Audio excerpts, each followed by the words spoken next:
নির্বাচনের আগে থেকেই গুঞ্জন ছিল এবারের ভোটে ট্রাম্প কার্ড হিসেবে কাজ করতে পারে পোস্টাল ভোট। যে কোনো মুহূর্তে ঘুরিয়ে দিতে পারে নির্বাচনের ফলাফল।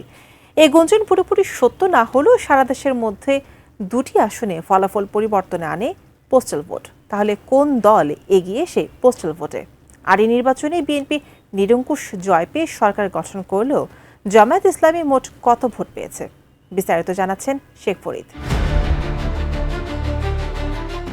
ত্রয়োদশ জাতীয় সংসদ নির্বাচনে 200-র বেশি আসন পেয়ে সরকার গঠন করেছে বিএনপি।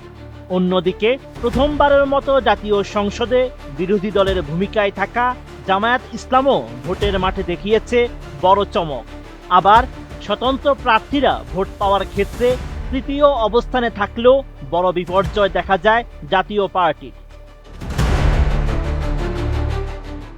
এমন তথ্যই উঠে এসেছে নির্বাচন কমিশনের চূড়ান্ত ফলাফল বিশ্লেষণে।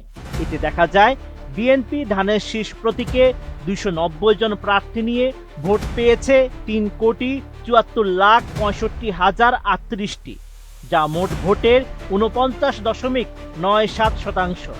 এরপরই বাংলাদেশ জামায়াতে ইসলামী।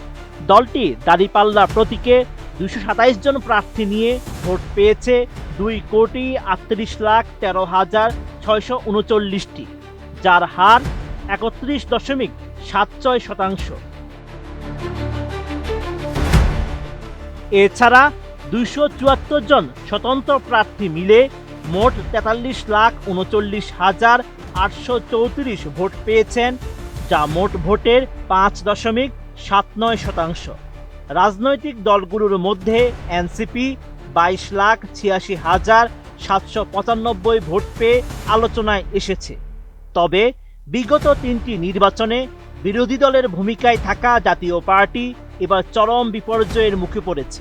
199টি আসনে প্রতিদ্বন্দ্বিতা করেও দলটি মোট ভোট পেয়েছে মাত্র 6,69,082টি, যা মোট ভোটের 0.89%।